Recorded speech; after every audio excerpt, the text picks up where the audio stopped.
And now on to the Sussexes proper and Gemma, Megan's podcast. We now have weekly instalments of what's been said on her podcast. Although, this week she did make some very interesting observations about motherhood. Here they are. Always wanted to be a mom. Before I was a mom, I was like, oh gosh, I'm going to give a speech with a baby on my hip. I had a whole vision. I was like, I'm just going to...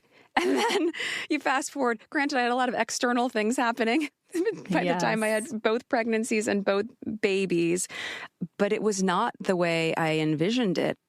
She gets criticised a lot, Gem. I would say that there's probably a lot of mums who found out that motherhood quite wasn't what they expected. So, is this one of her more authentic moments that other women, other mothers would broadly share? Do you know what I reckon? That's actually the most authentic I've personally ever experienced her.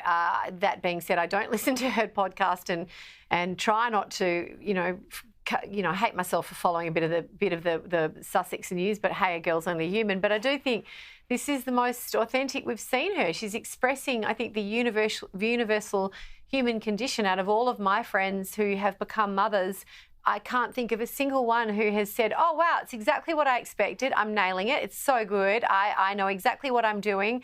And this child has fitted seamlessly into my pre-existing life, which has required no changes at all. I mean, that just doesn't happen. Child comes out of your lady parts and life changes forever. Yeah. And I just think good on her. Give credit where it's due for being that authentic about the fact that it is nothing like what she expected it to be. Yeah, when I heard that myself, Gem, I thought that was definitely one of the moments where she was a little more effortless and a little less trying. It wasn't contrived. It was very like, oh my God, this is what happened to me.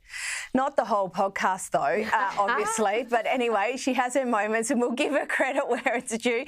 Angela, she also made some comments about what it's like running a business. So I think you guys know I really like being in the garden. And running a business, funny enough, it's a lot like gardening.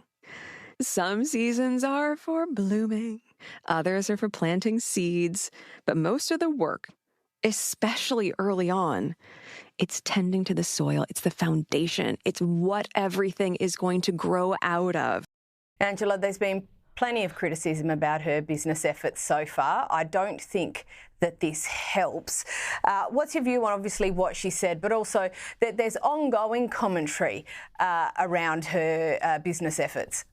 That's right. Look, she really murdered that metaphor, didn't she? It went on and on and on. And this is one of the things that I think she hasn't quite grasped is that if you raise an idea, just raise it really crisply. She just goes on. And I mean, I have listened to a couple of her podcasts because I have to.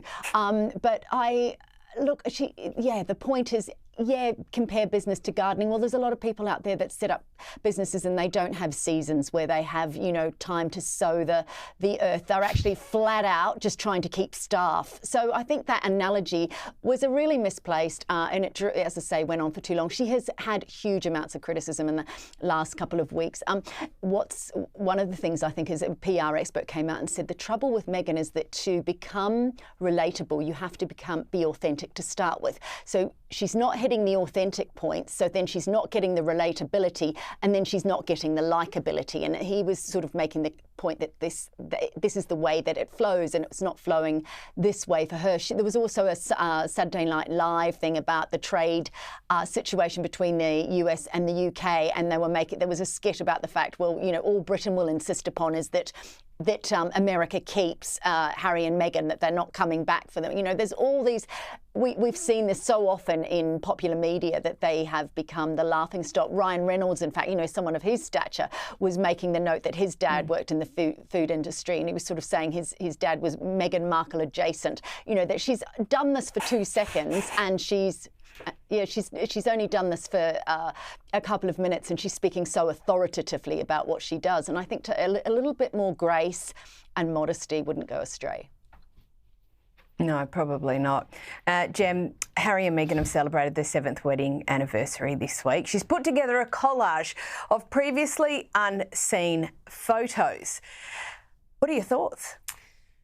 Well, I just looked at it and thought, is that the mood board from my bedroom when I was 16? Because it looks a little bit like it. It's really, I mean, I think maybe whoever advises her, because I certainly don't think she does any of this stuff herself, whoever advises her was probably thinking with social media in mind. So thinking, how can we create something that will be liked, shared, and, you know, the traction around that.